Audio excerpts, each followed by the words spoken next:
Welcome to the Slop Farm. Enjoy the video. In this video, I will show how to make a sushi mat at home. Creating your own sushi mat is a fun and rewarding project, and it's surprisingly simple. First, let's gather our essential materials.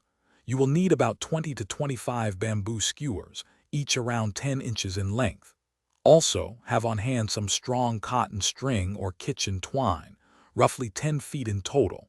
Make sure your skewers are clean and splinter-free for the best results. Now that you have your materials, let's begin assembling the base of your sushi mat.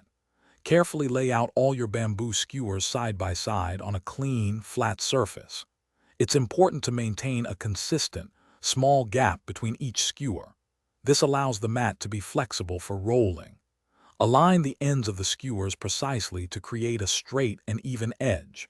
A spacing of about 1/8 of an inch between each skewer works perfectly. With your skewers neatly arranged, it's time to tie them together. Cut 2 pieces of your cotton string, each about 5 feet long. Take one piece and begin by tying a secure double knot around the first skewer, approximately 1 inch from its end. Now, loop the string over and under each subsequent skewer, pulling it taut as you go. Secure each loop with a tight knot to keep the skewers firmly in place. Repeat this exact process on the opposite end of the skewers. Congratulations!